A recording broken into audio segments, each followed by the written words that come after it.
Hello. What is up? Welcome to the next day of my going live daily challenge.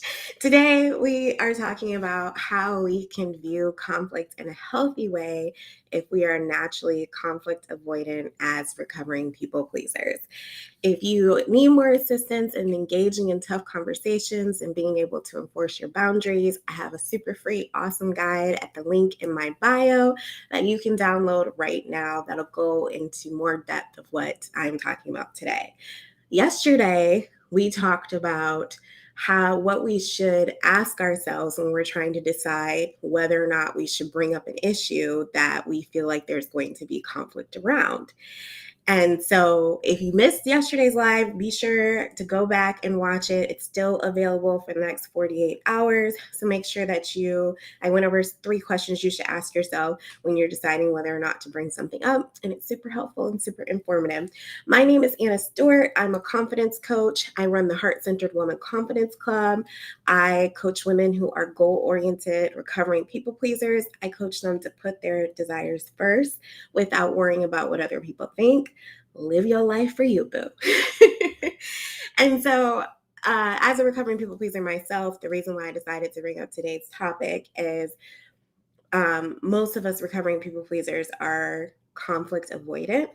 And me personally, I can feel very conflict avoidant because I don't like the stress and I don't like the drama and I don't like making things a big deal. And it like really puts me into my fight, flight, freeze, or fawn mode, primarily fawn mode, which is what most recovering people pleasers we kind of jump into. And I it's just not a good feeling. It racks up my nervous system.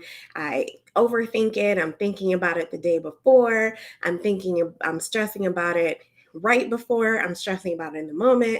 And then I'm freaking out afterwards. It messes with me physically. And, I know if you're a recovering people pleaser, you can relate to that. And also, side note, one of the worst things I hate is when you're in the moment and you have all of these great responses that you wish, or when you're in the moment, you can't come up with all these great responses. And then, you're in the shower, later that night, and you're like, I should have said this and I should have said that. And so I can totally relate. However, even though our tendency is to be conflict or avoidant, we can start to view conflict in a healthy way and in a less scary way, which can help us actually be brave enough to engage in conflict, because conflict isn't that bad, even though sometimes it feels like it is. So if you're live, jump in with your comments. Let me know if you have any questions while I'm going along. If you're watching a replay, make sure you comment replay and let me know what stuck out for you and what you would like me to kind of go deeper into, if there's something that maybe you want to hear more about, or maybe I didn't address fully, or whatever questions you have. I love coaching and I'm here for you. So, how can we view conflict in a healthier way or a less scary way as recovering people pleasers? The number one thing is the 4 Agreements, which is a really great book. My favorite one out of that is to not take things personally. When someone attacks or engages in a difficult conversation with us, it feels like a personal attack. It feels like they are attacking who you are, your self-worth, your value as a person. And that can really rock us to our core, because it doesn't feel good to be attacked. Of course. I mean, that taps into insecurities and old childhood wounds and just really doesn't feel good, of course.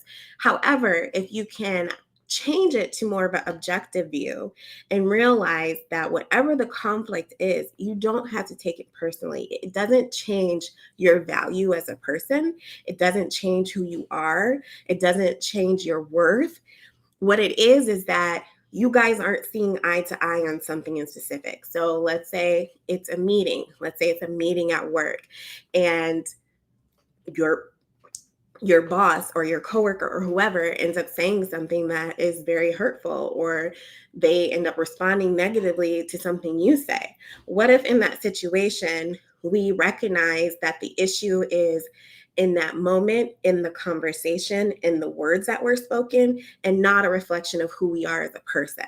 Essentially, what that conflict is telling us that we don't align, we see things differently. And that's all it is. It isn't an attack on who you are as a person. It just means that this person believes that y'all should be, making deals in, I don't know, Abu Dhabi today. And you're like, no, we should be doing sales in Rome today. And even if they seem like they're attacking you, we have to recognize that maybe that's their own issues and their own inability to be able to engage in conflict in a healthy way. And we really have to step back and be objective and look at it and say, okay, is this really about me, or does this person have their own issues with conflict, and those inner wounds and those fears and those insecurities are showing up in what they say? Either way, it's not about you as a person. Just because, even if you said something stupid, like let's say you said the dumbest thing in the world, like you said something that was genuinely wrong, that's fine. We all have stupid moments. They don't have to be end all be all moments. They can just be what they were. We can recover from that. It doesn't make you a dumb person. It just means, like, okay, you had some more training to do in that area. Brush it off, recognize it is not a reflection of what you are capable of, what you can do in the future. All the things you've accomplished in the past are not wiped away just because you made a dumb comment.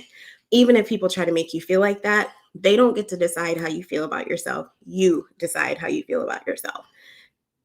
Point blank. That brings me to my second point here. And as we try to not be so scared of conflict as recovering people pleasers, I don't know about you, but I feel like I definitely dramatize the consequences that happen after a conflict. So it's not just a matter of not taking it personally, but it's also saying that if this conversation goes wrong, if this meeting goes wrong, if something happens, then it's the end of the world. It's this very white and black, dramatized, overly dramatic, the world is going to end kind of response to things that are happening. And it's really not true. We think like this because our brains have kind of conditioned us to really focus on survival and not thriving. And so when our brain realizes something as a threat, it thinks like, okay, this is life or death. This doesn't feel good. We have to avoid this. But every single time you engage in something that brings on your nervous system and gets you into a stress mode, doesn't mean it's actually a life or death situation. But we bring that mentality into every engagement that stresses us out. Our brains can't differentiate between this is just a disagreement versus this is something that can actually harm me, because your nervous system kind of responds in the same way. So, but we have a fully functioning prefrontal lobe. And so that is when we can bring in the self-talk, the grounding, the breathing, and recognize that this conversation, this engagement, this disagreement is not going to end our world. We don't have to dramatize the consequences. At the end of the day, y'all disagreed. That is a-okay. You will not die. I promise. Even if it feels, I know sometimes it feels like it, right? But I promise you're not going to die, even if your brain tries to make you think you are. So, the third way in which the third and final way that I have for you guys today, in which we can kind of shift the way we view conflict as recovering people pleasers, is understanding that conflict, what it is at its core. And again, I kind of said this before, but it's really just saying the fact of the matter is y'all are not seeing eye to eye on this specific moment in this specific time. Even if it is technically a personal attack, they're viewing you in a way that you're not viewing yourself. That doesn't mean that it's true. That doesn't mean that you have to have a dramatized response, that you have to take it personally. What we really need to understand is that when we are looking to resolve conflict, when we are looking to move forward from hostile conversations, meetings, engagements with coworkers, family members, friends, when our feelings are hurt, when somebody treats us wrong and we need to address this, what we need to understand is that we are coming from two different viewpoints, two different sides of the arena. And the goal in the conflict is just to understand and be understood. So if you can remember that, if you can take yourself to be objective and take your personal feelings out of the moment and realize what conflict is at its core, it's just two different viewpoints kind of coming at a point and and kind of feeling like there's no way through, and remind yourself that the goal is to find a way that you guys can find common ground so that you can actually go in the same direction. And that's all it is. That's all it's about. It's not about your worthiness. It's not about your value as a person. It doesn't say anything about your capabilities, your achievements, um, the quality of a person you are, your character. It's just you guys aren't seeing eye to eye. Okay, so like a great response would be, um, like, for instance, I had my feelings hurt by a friend recently, and I just had to recognize that it's not personal. They're dealing with their own stuff that doesn't have anything to do with me. I can also acknowledge and respect and appreciate and give room and space for my feelings to be hurt. I can speak up and say, hey, this hurt me. And then I can say, okay, we had different values, different viewpoints in this area, different ways in which we would have handled things. I would have done something differently, and that's why I'm hurt.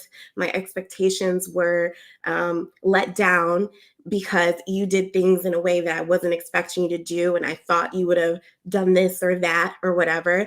I can recognize that the point is we're having conflicts because we're in two different viewpoints, two different expectations on what should have happened, what should occur, and that is what the conflict is. It's not a personal thing.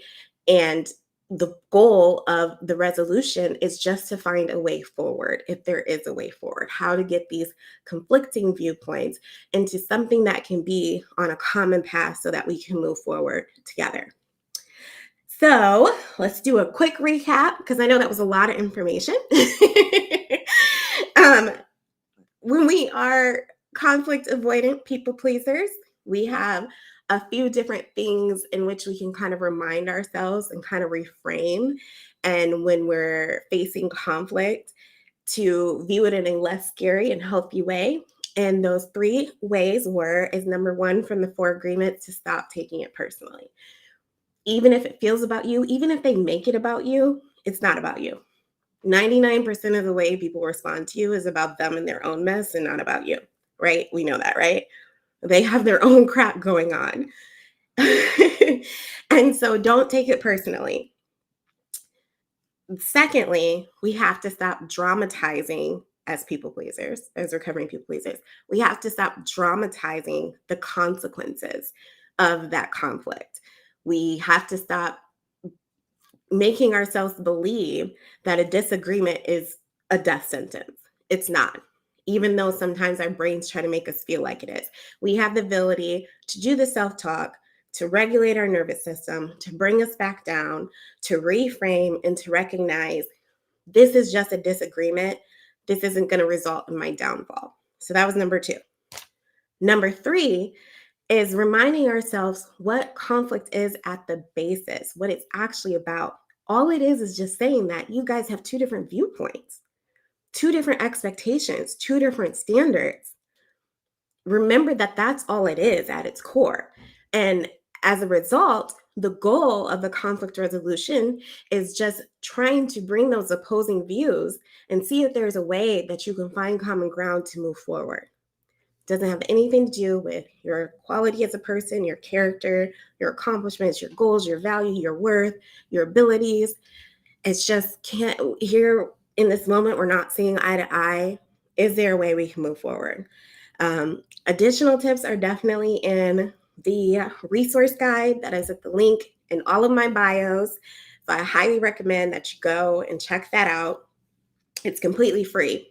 I don't know if I said that, but it's a download. It's called The Recovering People Pleasers Guide to Tough Conversations and Personal Relationships. And I just go a little bit more in depth and give you some tips to help you navigate this, because I know as a recovering people pleaser how incredibly hard it is to deal with conflict, especially when you're really scared of rejection, you're scared of losing the person, you're scared of them being upset, you're scared of just things becoming a bigger thing. Like if you say something, maybe it'll make everything worse. But I'm here to let you know that everything is going to be okay.